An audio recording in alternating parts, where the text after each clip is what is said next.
chat to again. But I think this is more convivial, don't you? I know everyone's kind of sat far back as they get picked on, that sort of stuff. But Neil, good evening. Good evening.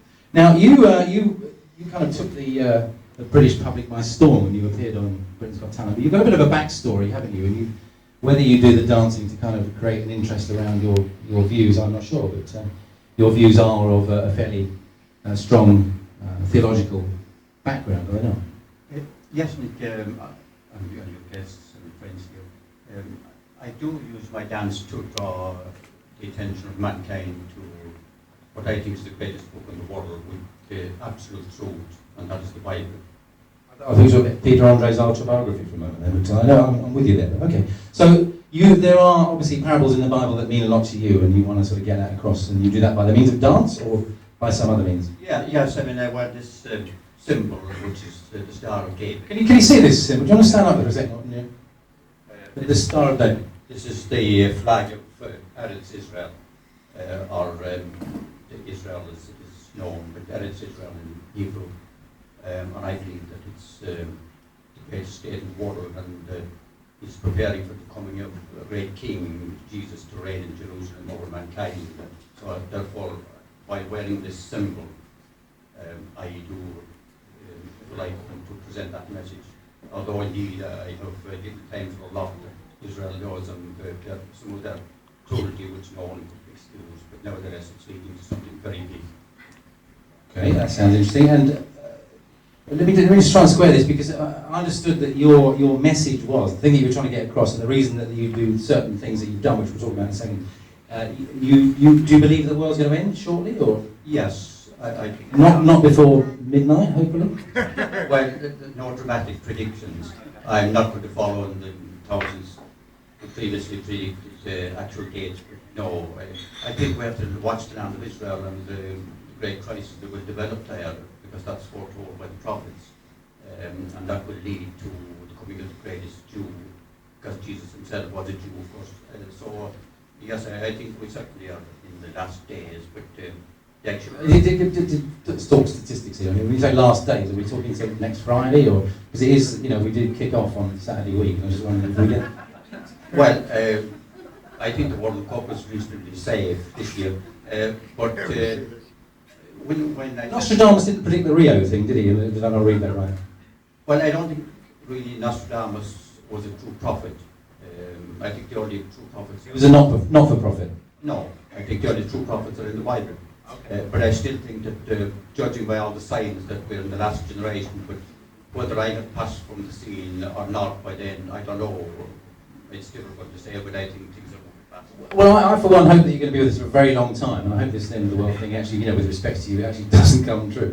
Much as I respect your philosophies, I really hope it's a load of bunkum, because we'd like to keep you for a very long period. But you don't exactly put yourself in the situation of a kind of life extension, do you? Because you are famed indeed for running onto the. You've done it twice, I think. The Grand Prix. You've done a run on the Grand Prix in the middle of a race. Yes. Yeah, with the cars going at 180 miles an hour. Not that wise, really, I'd say. Well, there were those who were glad that I stopped Michael Schumacher, the German, but I have nothing against the German. Well, I feel that possibly it was maybe not the wisest way to get a message across to mankind, but in hindsight now, there was no injuries, and I feel that it did say, and I meant to say by it, that there are more important things than sport. The meaning of life itself is the most important thing of all. Okay. So notwithstanding the dangerous thing that you did, you are famed for, as well as the thing we're going to see in a minute, you are famed for running on the track in the middle of the Munich Marathon? Is it Munich Marathon? No, the Athens Marathon. Forgive me, the Athens Marathon, the home of athletics indeed. Father Neil Horan happened to be at the Athens Marathon with a banner which said, "The second coming of Christ is near," that's what they actually said. Very big banner then, I suppose. But, so he ran on the track during the Athens Marathon, and this is Brazilian bloke, right? It would have been the first time a Brazilian had won a marathon ever. Yes, and he ran straight into him, and he came third. So. Yes, Vanderlei de Lima took it with great grace and dignity, but nevertheless, of course, a bit pissed off, probably. Well, I'm not sure what his feelings were about me. I haven't interviewed him, I'm just guessing. I don't know, it's the whilst. I think, bearing in mind you come from a poor country and from the poor class, I certainly did not mean to rob him with the gold medal, Nick, I can say that. What happened was almost outside my control. It sounds as if I'm excusing myself, but I was virtually drawn in by almost a strange higher power, and I literally found myself pushing him across, and of course he came down. Well, as a result, Neil has a rather strange diktat to stick to, because there is this fear in this country that Neil may actually do the same thing at our marathon.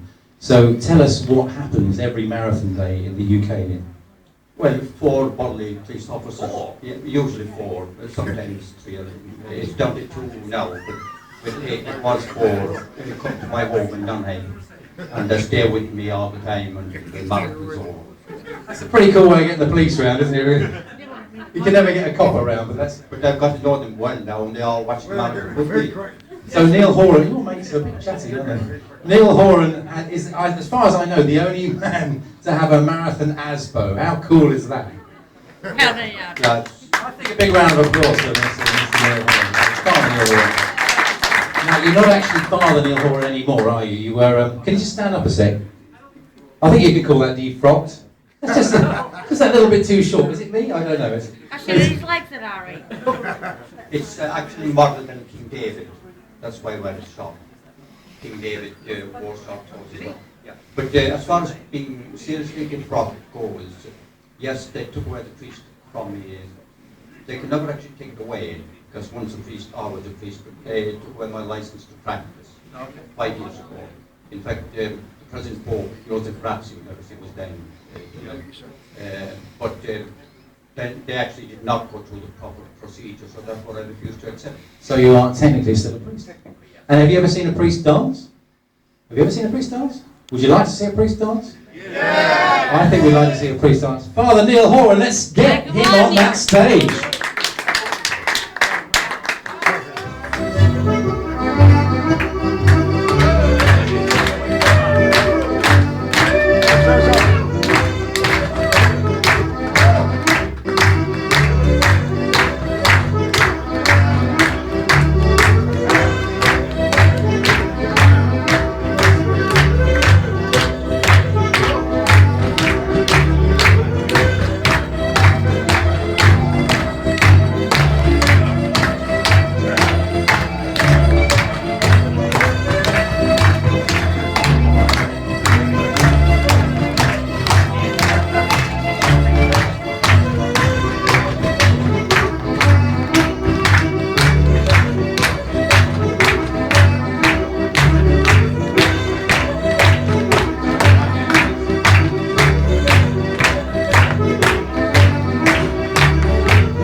Fabulous Father Neil Horan, congratulations. Thank you very much. And